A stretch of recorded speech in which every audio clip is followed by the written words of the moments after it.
2, 3, 4. 5. Cameraman 6. The outlaw of plastic bags, a step in the right direction or a waste of government's time? There has been a concern about the environment and the effect that plastic has on it. The effects of plastic is shown to upset the natural habitat of many of its inhabitants. In this speech, you will be shown the history of the plastic bag, the pros and cons of this convenience invention, the government's new ban, and a brighter alternative to this product. Since 1960, plastic bags have been used all across the world. The bags were introduced as single-use bags for carrying items from stores to home.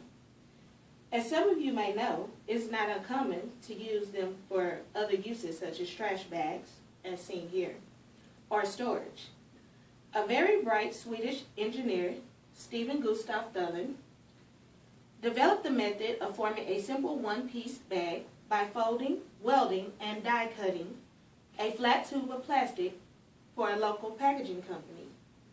The design produced a strong bag with a large load capacity and was later patented worldwide by Celoplast in 1965.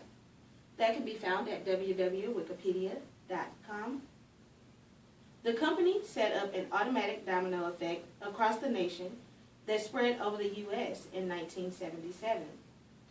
The Dixie Bag Company of College Park, Georgia, was the first place this product was put in most shopping stores.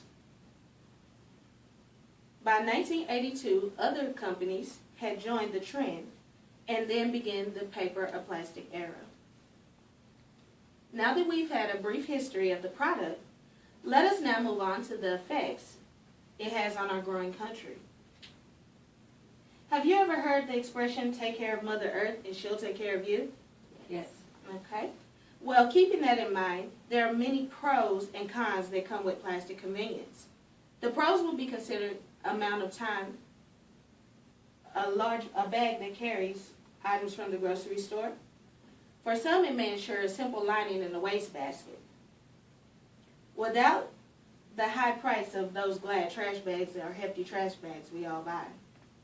Whatever the use may be, it ends up being cheaper to use these multi-purpose sacks. Another pro that most people considered was the fact that paper was already in use. And paper bags were considered depleting the country's use of trees. So with that being said, the National Cooperative Grocers Association, found at ncga.com, put in effect these plastic bags in 1999. They made 10 billion bags out of 14 billion trees. With the introduction of plastic bags, it cut down on the amount of trees by 91%. Even though plastic has many pros, the cons soon caught up with the environment. When a plastic bag is not properly disposed of, it can remain in coastal habitats for up to 1,000 years. Did anyone know that? No. In that time, over 1 million sea creatures and land-life animals have died because of suffocation. In a landfill, plastic does not break down, meaning it will always be there. Not only is plastic harmful to animals, but it's harmful to humans too. They can get stuck in pipes and filtration systems and cause water contamination. How many of you have seen a plastic bag floating in the wind? I have. Well, you have to know that a ballet in the wind would cause that much damage.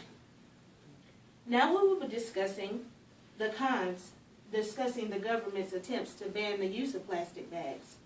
Some cities here in America have already implemented a plastic bag fee for those persons shopping who do not purchase these nifty reusable bags here.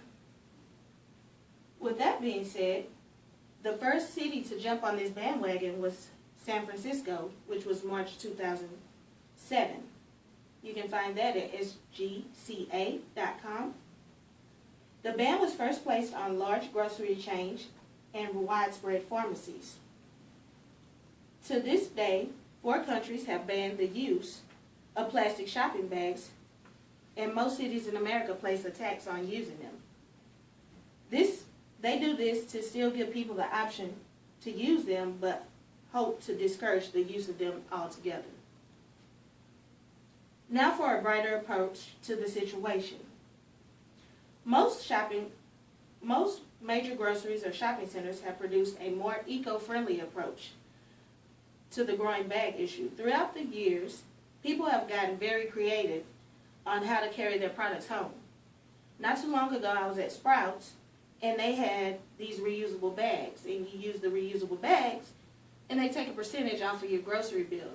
I find that quite helpful, right, guys? Yes. Yeah. So many other stores have jumped on the bandwagon. In conclusion, while asking the question, is this particular fight worth the fight?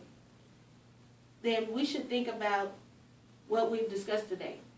Understand the thought and the history behind plastic bags. Think about the pros and cons of the aquatic habitats and how it will affect us financially. Is the alternative to using them or just maybe getting rid of them altogether? Using. Use them. Okay, now we have a question and answer period. Any questions? When you were at Sprouts and they gave you the bags, I mean, how many do they give you per bag that you brought in? Per plastic bag? Per plastic bag, you have a choice if you want to purchase other bags, but usually they're $1. So depending upon what you have, it's fine. Was that a Sprout here in Houston or? There's a Sprouts here on Westheimer and Derry Ashford. What did you say their website again was? NationalNCGA.com. Okay, any more questions? Okay, thank you guys and have a wonderful day.